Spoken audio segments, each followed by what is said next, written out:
And welcome back to the Talking Archive. I'm Josh Jacobs, and we're continuing our conversation with world-famous Tom Murphy.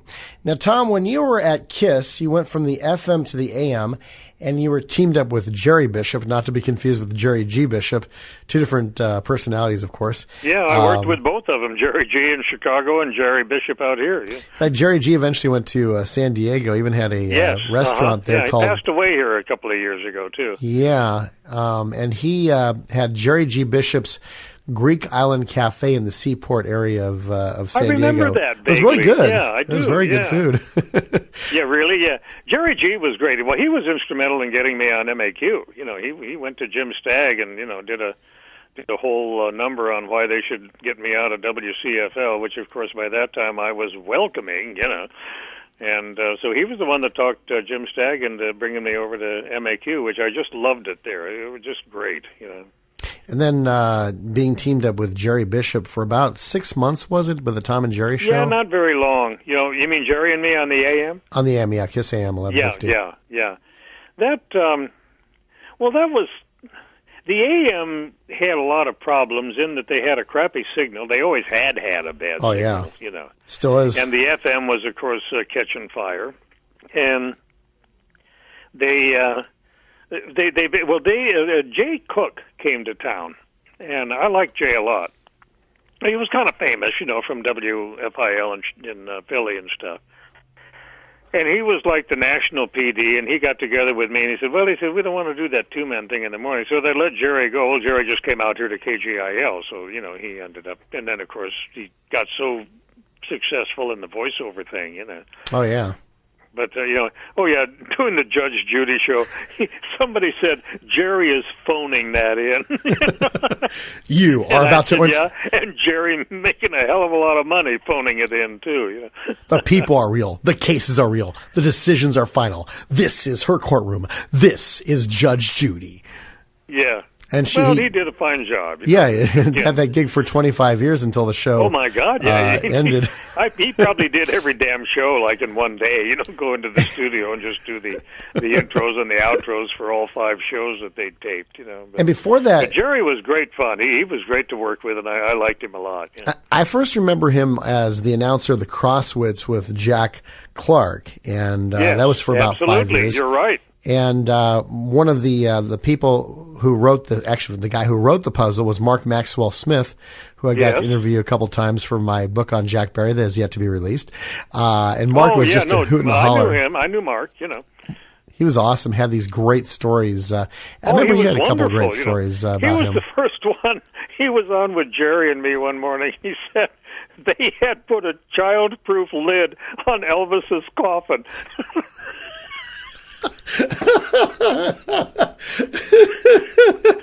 I almost wet myself, and I don't normally. Well, I do now because I'm old, and then, But,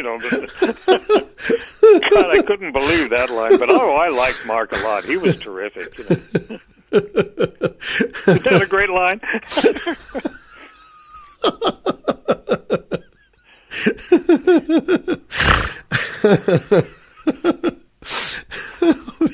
Well, you really liked that one, didn't you? I do. Yeah, if I run into Mark, I'll tell him. Yeah, do that. Yeah, he was terrific. He was very funny and very talented. He did a lot of great stuff. He's these days he's volunteering with the Ronald McDonald Children's Charities as well as the Painted Turtle, which was started by Paul Newman for kids with cancer and other diseases and stuff. And so he's known as Pun at these camps, and so that's what he does each summer. So it's cool to hear that he's doing that. Well, I know that he donated a tremendous amount of blood to the Red Cross, and he was kind of like their poster boy for how much he had helped them out and stuff. Because I was donating quite a bit of blood at that point too, mostly because a friend of ours had surgery, and boy, they once get your name, they call you. Hi, Tom. How you doing? I was just there yesterday. I know, but don't you have a little left? No, I'm about 2 quarts low, guys. I think I need some blood. Yeah, well, we all do, I guess. But I liked Mark a lot. He was a good. I've totally, of course, lost track of him now, but and he of me, Well, I'll email him and tell him he said hi. Yeah, do. Say you talk to me every now and again, and your name came up, and Tom remembered you fondly, and Is it okay if I give him your phone number? Yeah, I don't care. Okay, cool. Maybe you'll get a call from him soon. Yeah, or maybe not. That's fine. Long time ago now. God, geez. Everything is a long time ago now, I guess. Yeah, exactly. Now, after KIIS-AM went from soft rock adult contemporary, they went to KPRZ, which was a religious format, and probably the only time a religious format did not make money. What happened in that situation? Well, the thing was, to make money with religion, you have to be able to run the station cheap. And I'm not trying to be funny here at all. It's a fact. Well, the problem was that thanks to moi, they had my dear wife just walked in with two Mounds bars for Daddy. So I'll be in a sugar coma before the 6 o'clock news comes on here. Speaking of nuts. Yeah.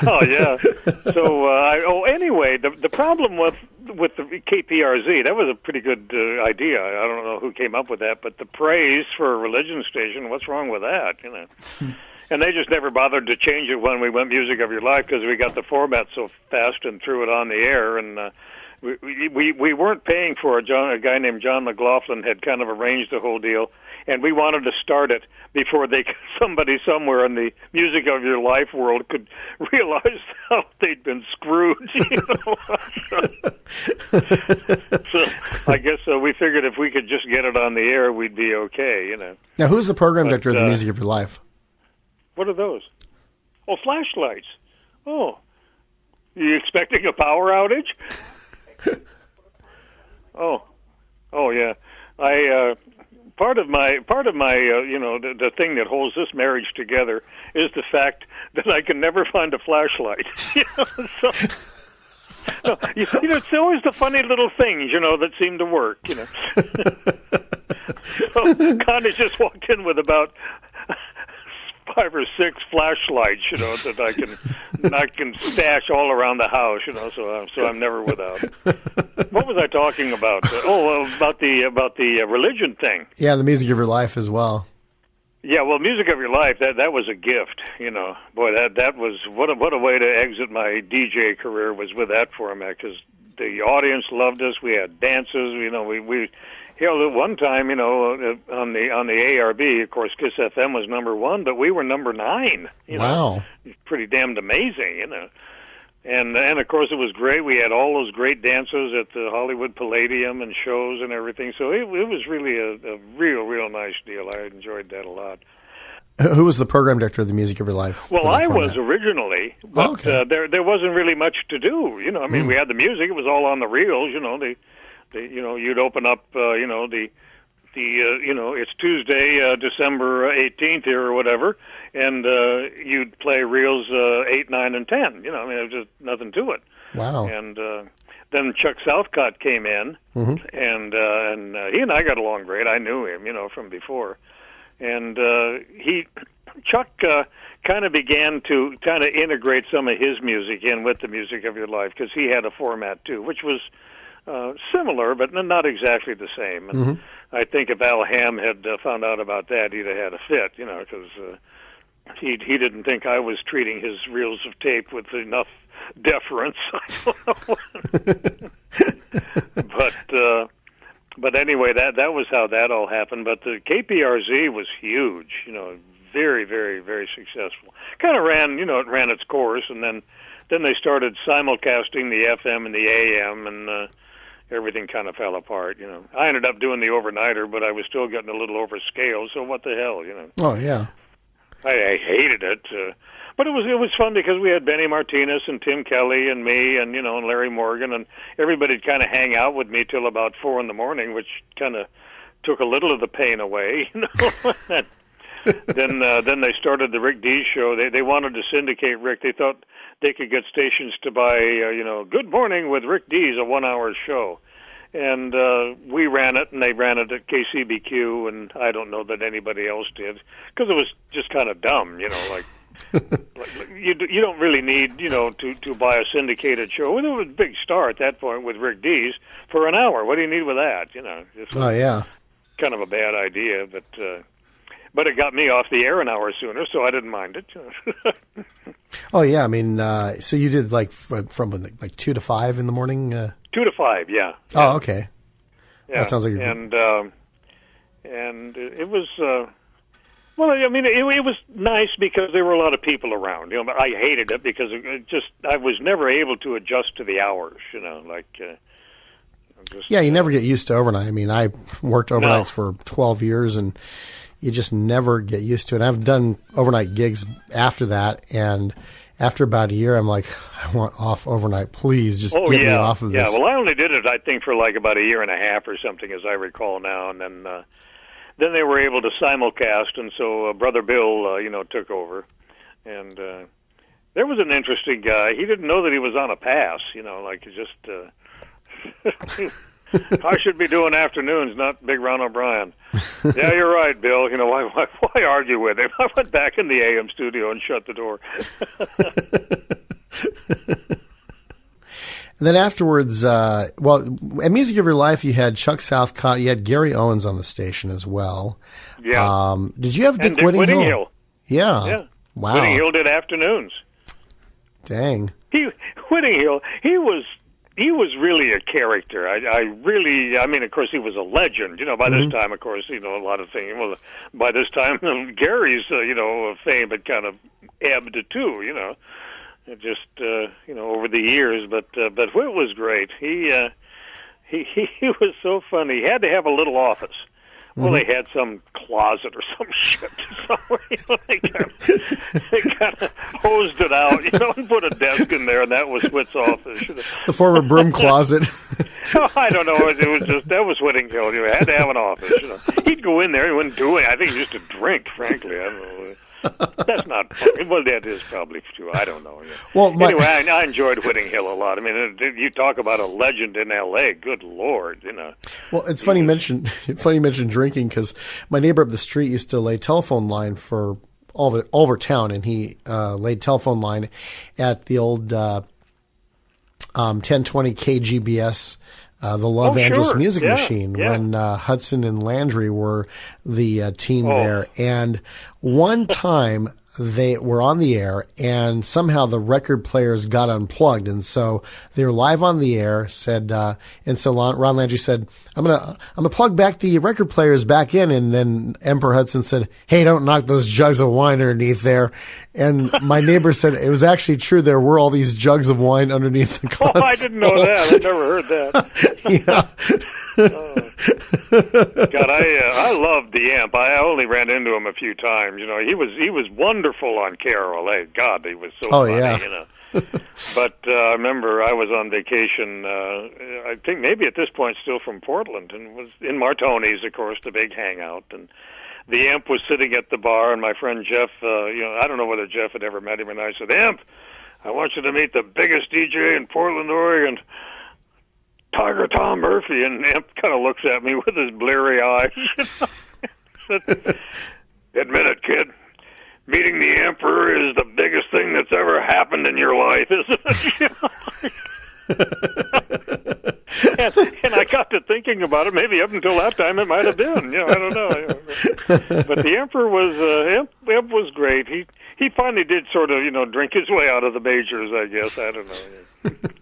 Well, you also worked with an Emperor up in Seattle, Emperor Lee Emperor Smith. Yeah. How similar was his shtick to Emperor Hudson, or is it just the name? Oh, totally different. Just completely different. Nobody was the Emperor like Emperor Hudson. How that happened was Emperor Bob was working in in San Francisco at KEWB, and that was the guy who used to hang out in Northridge, or North Beach, I mean. Oh, okay. And he called himself Emperor something or other, you know, Emperor Jones or Emperor Smith or something. And he was, I mean, everybody knew he was a little off-center there, you know, but people would kind of, you know, he'd go into Enrico's and have a nice big dinner of fettuccine and everything, and he'd just sign a tab, Emperor Jones or whatever it was. They kind of let him get away with it, I guess, at least for a time anyway. So that was where Emperor got the idea, you know, to be the Emperor Hudson, you know.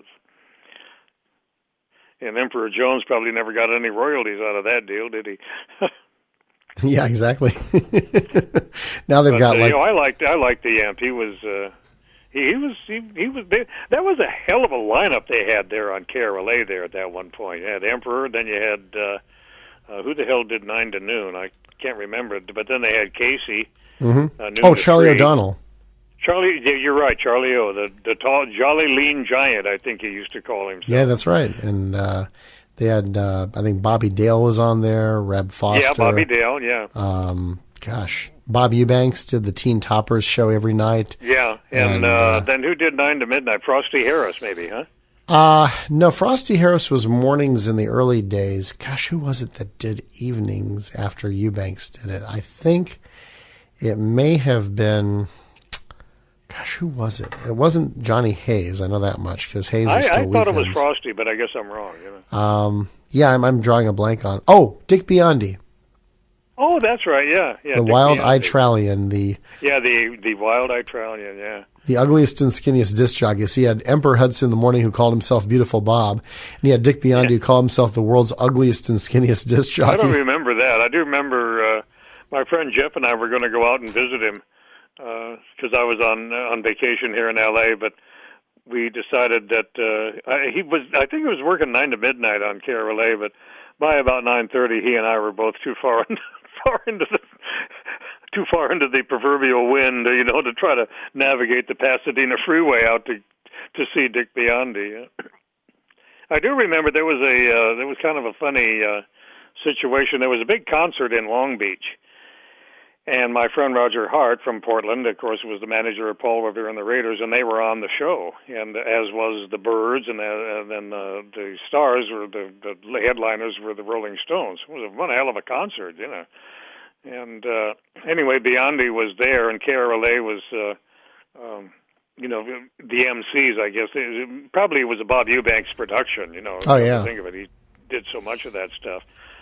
But anyway, Dick was backstage there, and I introduced myself and, you know, said, you know, never heard you in Chicago. I heard you were all right. I don't know what I said. I was nothing that shitty, you know. Trying to build up my persona a little bit here. But he was very nice, but he was very nervous about going up there, and I'm thinking, gee, you're Dick Biondi from Chicago. You know, you can walk up and say, here are the, you know, the Nerd Brothers or whatever the hell, you know.